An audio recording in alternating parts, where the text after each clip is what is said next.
Emily Odle. I'm from the Lone Star College-Kingwood, and today I'm going to be talking to you about milk, specifically the economic factors of milk, and I'm sure you're all thinking that you absolutely could not care less, and honestly, I didn't care at all either. This was a project thrown on me by Professor X. I had suggested it as a joke, and the response I was not expecting was, "That's good." And here we are today, and I'm going to be explaining this to you, and I'm going to be desperately trying to convince you that it is important.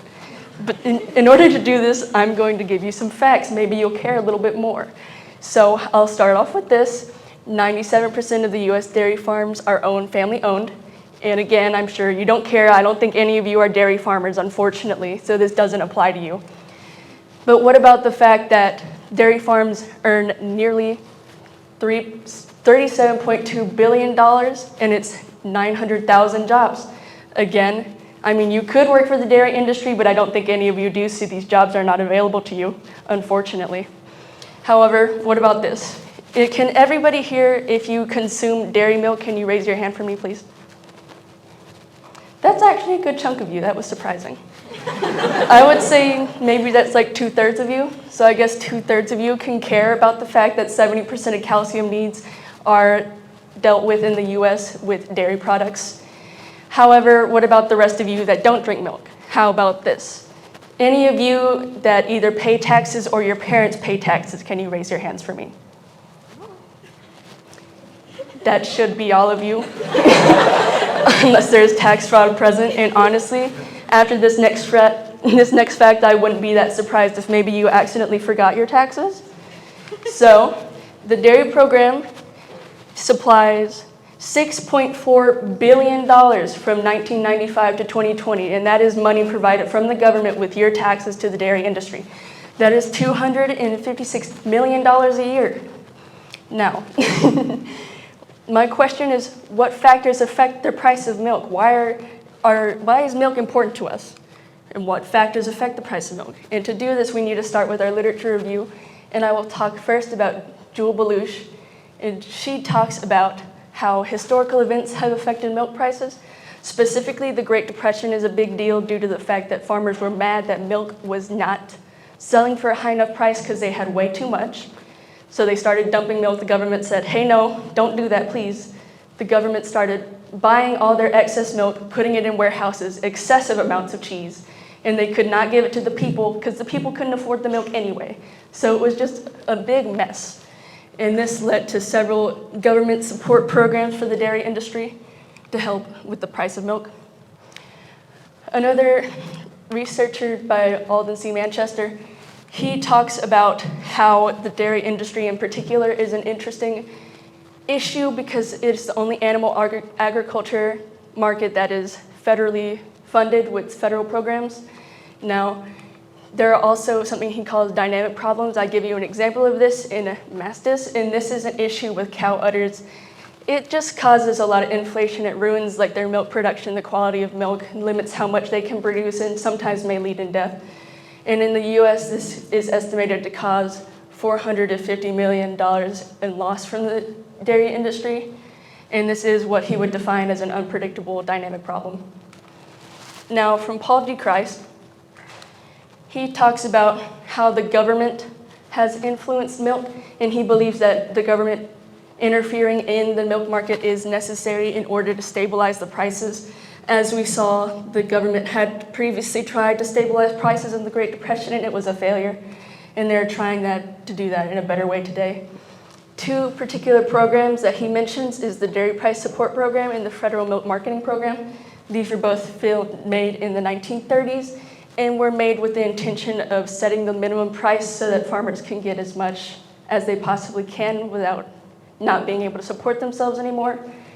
And as you may see on the left side, we have Got Milk, and that is a marketing campaign, that is a government campaign, and that does help, that is the government also helping the dairy industry and helping the farmers. And in addition to this, there's also another program.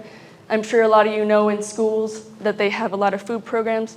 There's a great name, it's just called Special Milk Program. I know it's great, that's a great name. And that's basically the government reimbursing schools for milk. And of course, a lot of people will say maybe this is for nutritious reasons, because milk is one of the cheapest foods with one of the richest nutrients It is one of the good options, especially for families with less income. However, when this was made, the special milk program, obviously, it was also partially made with the intention of helping support dairy farmers. Now, moving on to my methodology, I used a multilinear regression to see what factors affect milk prices. I used inflation just to see how milk compares to everything else.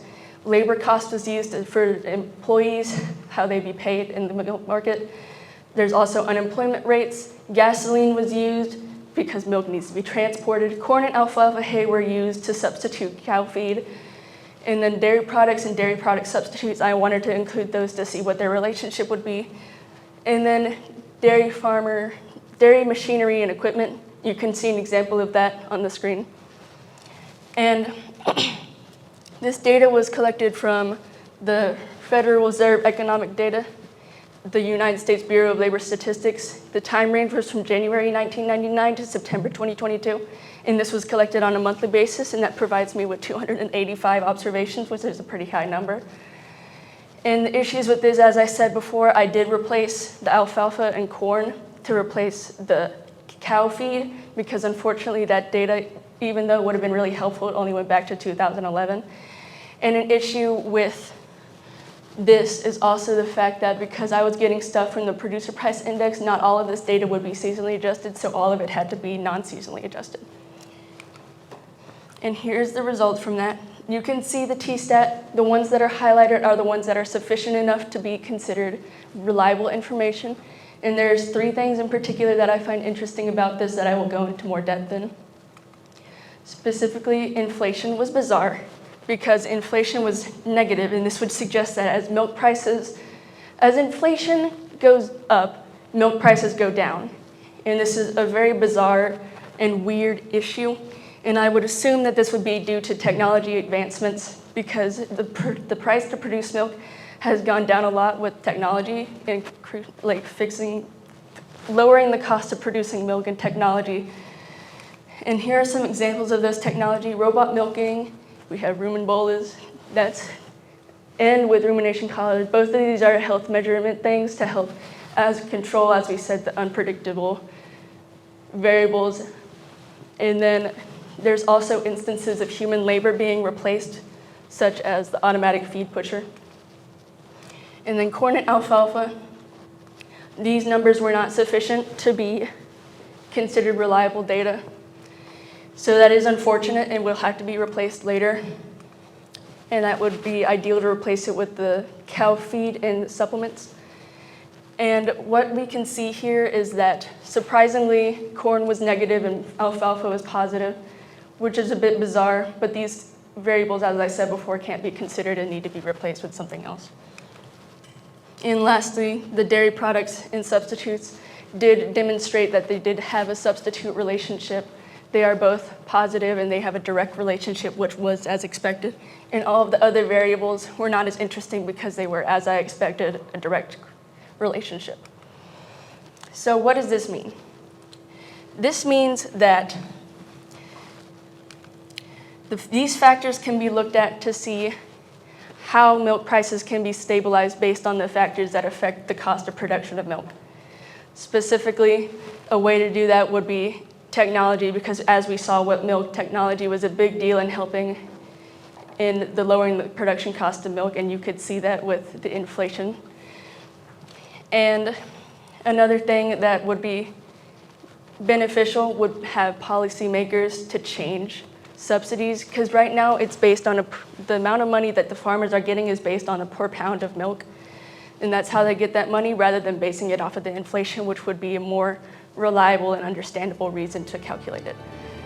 And then recommendations to improve this research would be getting seasonally adjusted data, and then the data that I had wanted to use for the cow feed that was not possible to use. This is my multilinear regression.